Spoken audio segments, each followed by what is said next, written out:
TBS. Now, Rodney Terry today officially introduced as the new men's coach at the University of Texas. Not interim anymore. We knew that yesterday when the reports started coming down from all over that he was the new head coach. His first comment, or one of his first comments, was, "It's a great day to be alive. It's a great day to be a Longhorn. God puts you right where you want or are supposed to be." He also mentioned this.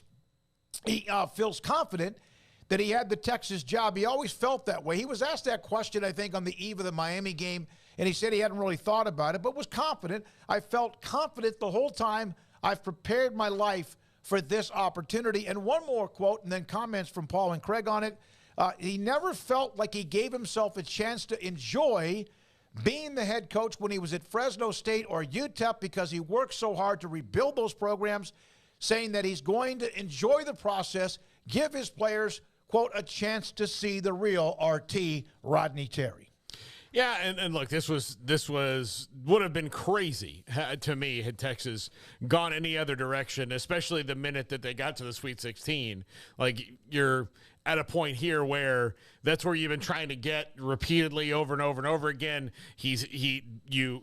Middle of the year. It's not like he had an off season to do this. The Chris Beard situation didn't happen in June. It happened in December and January. And so they had to, at the very beginning of conference season in the toughest conference in America,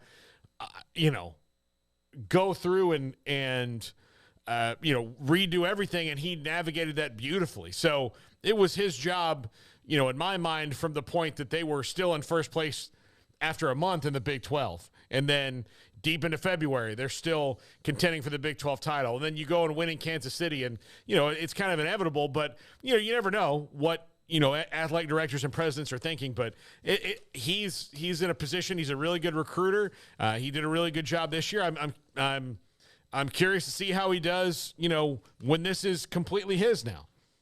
Yeah, I mean, much deserved, as Paul said, and I think we said, quite a bit yesterday about this and how it made sense. I know that Del Conte now doesn't make hires in season. That was part of the deal of what took so long.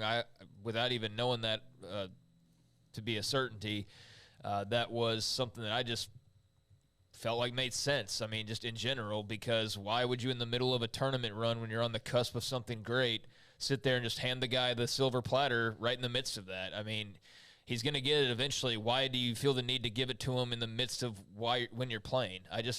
What would that have accomplished other than just quieted people on Twitter? And yet we see people do that. We see organizations and, bend to this public, outcry or whatever. Not that there was much of an outcry for this, but, there was some chirping about, well, are they going to hire him or not? Or, whatever. And they took their time and they did it their way, and everybody's happy. And he's probably the happiest of anybody, and what a great opportunity for him, and certainly not something you would have predicted for his career for UT just a couple of years ago, but here we are, and he's reaping the benefits of the job that he did, and again, his players seem to love him, and, it's a huge opportunity and a huge decision by Texas to, invest in him and have him be the guy who's going to lead them not only into the last year of the Big 12, but their trip to the SEC. That's going to be the guy in charge. So, yeah, that's a big decision on their part, a big accomplishment to get where they got. But, definitely still have to feel, I would imagine, as happy as they all are with what they accomplished and everything, that this was a team that had a chance to do more than that. Mm-hmm. And that, I think, will probably sting some fans for a little while, as it should any fan base who feels like you didn't quite reach where you could have reached, because there was that potential for this team, especially when you look at the rest of the field. Like, you win that last game, you might win a national title. I mean, you're in the Final Four if you do, so that stings, but all the rest of it's been great, and, he's much deserving. By the way, there could be another coaching announcement when it comes to the Big 12, with Texas Tech awaiting what they're going to do. And by the way, speaking of which, North Texas, Grant McCasland and Wisconsin tonight, 6 o'clock. That game's the NIT semifinals. The other one is Utah Valley and UAB. The winners will play Thursday. And so if Grant McCasland and North Texas win tonight, they would be playing Thursday night. And who knows what might be a part of that equation, whether it's tonight with North Texas's last game and or possibly on Thursday night. And a great friend of the show, John Gallagher, who's been on with us the last couple of weeks, will be on with us tomorrow.